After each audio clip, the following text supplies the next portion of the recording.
Morning, Bangalore ke khungchat ma hore. Hi.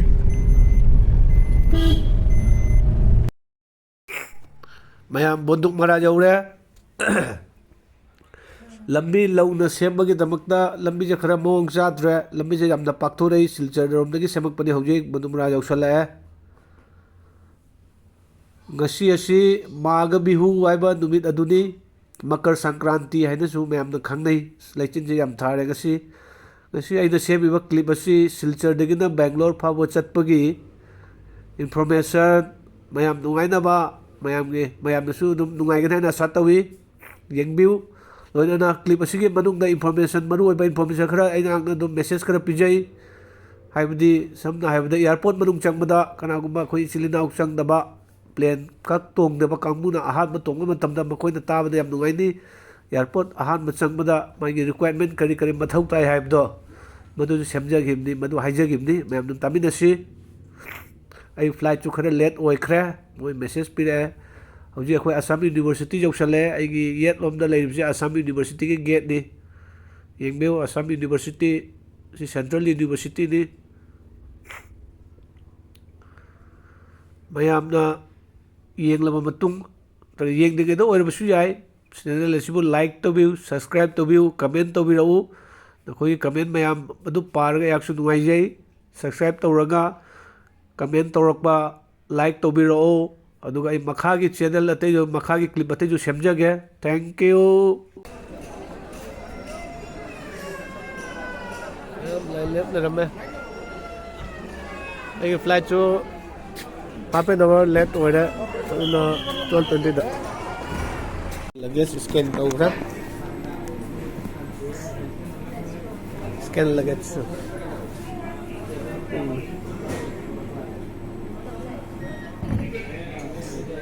matang damo boarding pass lok thok pacham ni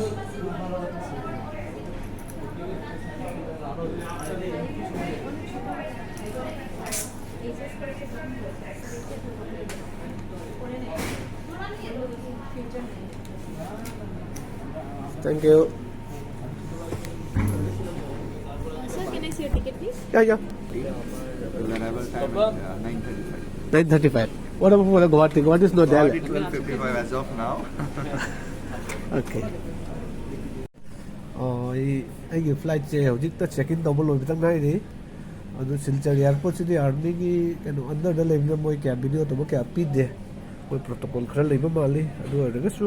moi na request aw khara taw jar pada nai ki flight late oi gra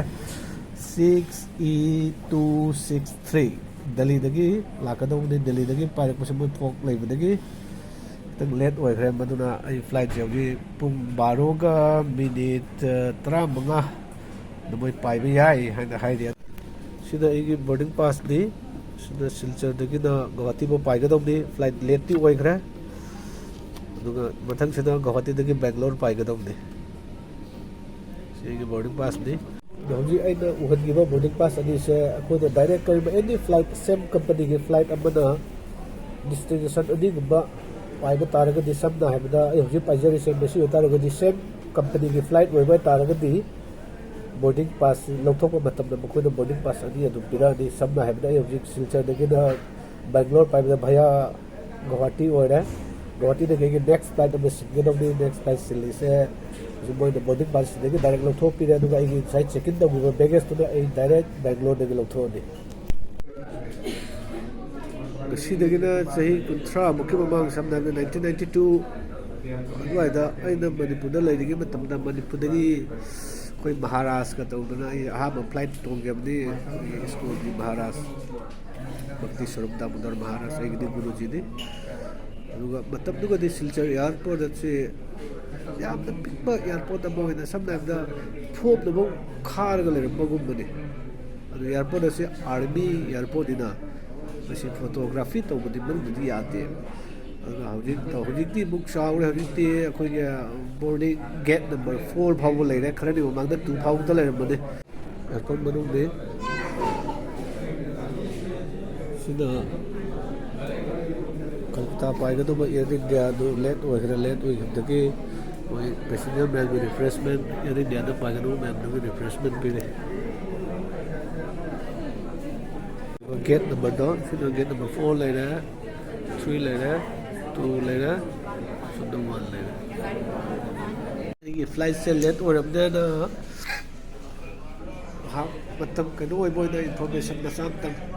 koi na ha ma plane tong bada, ha ma tawai da si airport jauh ra ni, airport jauh ra matung da gate koi cái ticket siga, aduga koi cái Aadhaar khang de satak che, Aadhaar ube jai, PAN card ube jai. नत्रगा passport और जाए driving licence जाए हजिक booking तब आधार से लौर gate येगल Changani चंगा तौजब मैंने scan तौरनी luggage से scan तौरब luggage से स्कैन तौरब चेक इन तब चंगनी हजिक वेब चेक इन है थोए तोान कहो तौर चेक इन तब चंगनी पोट थाजल्दी माना बोर्डिंग पास पीरने बोर्डिंग पास से बोर्डिंग पास पीरने बोर्डिंग पास पीरप अखोई कनेक्शन होगा कनेक्शन की मांग है तौरनी अखोई लगेज थाजब लगेज की टैग बैगेज टैग है नपग पीरनी मखोना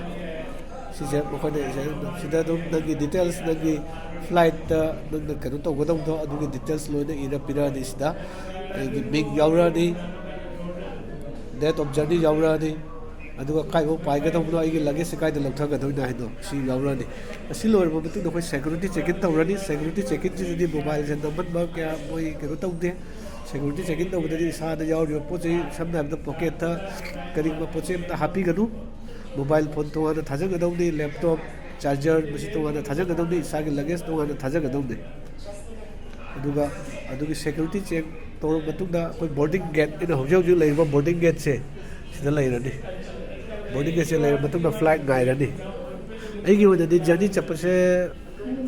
लगेज चाहदब पुजरब लगेज से येंसे बैग नगन पोबी मचाने हांगदोपदी खितंग कहो तौजद्रे नुमित हमनी मरीनी की जर्नी चटपा पुगदब लगेज चावना पुबसीसु कहो तौजदे हजिक एयरलाइंस लगेज से मोई लगेज की रूल से हेन पीद्रे लगेज से हेल लगेज चेक इन बैगेज है हेल लगेज नि चेक इन बैगेज आगे थाजरे से नुमित हमनी मरीनी लेना फिरोन परफॉर्म तब सेटकदब फैजोम ख्वांगेट कोगेट लेंजान याजरे अखोद लमजब काउरदब है फर्स्ट एड पुगदबनी हक्चांग कहो तब कोक चिपगी हिदाक खोंग हमदबगी हिदाक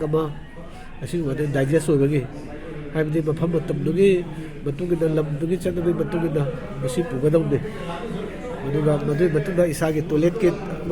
यागदबने फ्लाइट से लेट होगी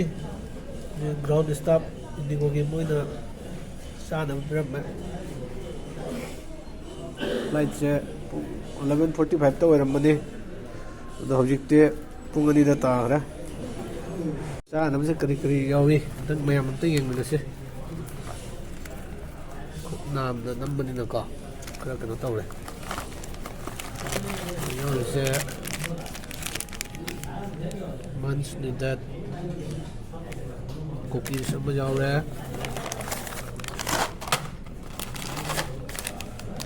स्पाइसी ट्रायल मिक्स यावरे हई मही पीरमे गाइबना फजब पैकेट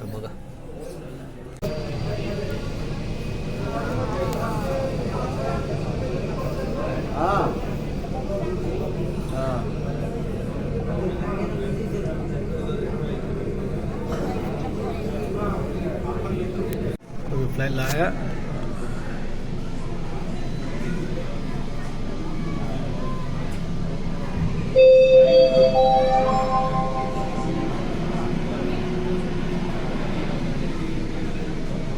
नमस्कार, कृपया ध्यान दीजिए इंडिगो उड़ान संख्या 61262 गुवाहाटी से आ चुकी है। यही विमान 61263 बनकर गुवाहाटी ओर प्रस्थान करेगी। धन्यवाद। फ्लाइट बोर्डिंग तब तौरी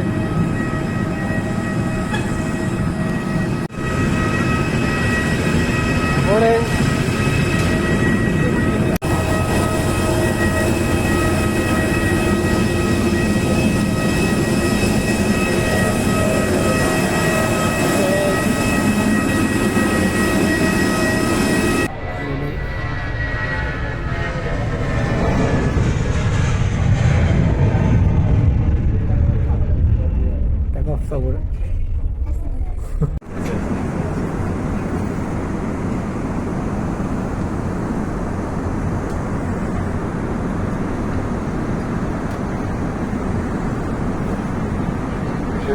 Shortly commencing our descent into Guwahati and expecting to land in a shortly, and the cabin crew will come around for final clearance. Please help us clear your seating area of anything that is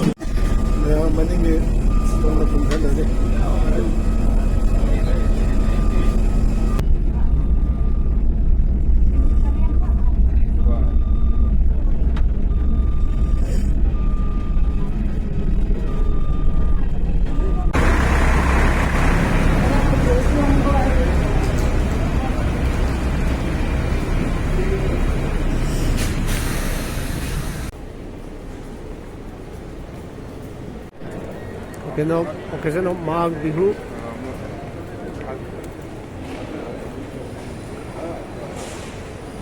लगे लाखों में अंदर में ठेंगना रहे विजय नंसना मेitei रंबा fried हम Sanjeet Kumar Singh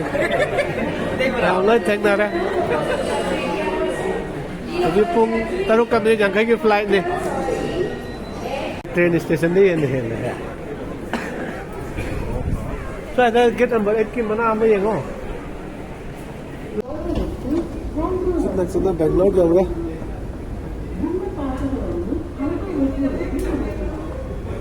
Sini Bangalore jaw ya. Ticket di yaw tabne. Zaidi igi tabne ba. Mr. Hanji. Pungi ba sige pra kai do di he. Nghe mà cái em năn lại nữa, tàu ấy cho nó làm gì chuyện free tâm đi sẵn là cái gì tàu gì, mà đinh đó, thì Pung nghe bố màn thế này, Sophia cái engineer màn vẫn lại nữa mà đinh đó,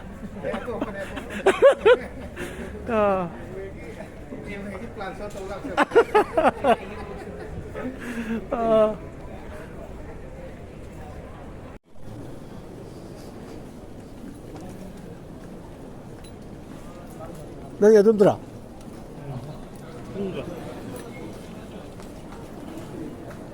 미국인데.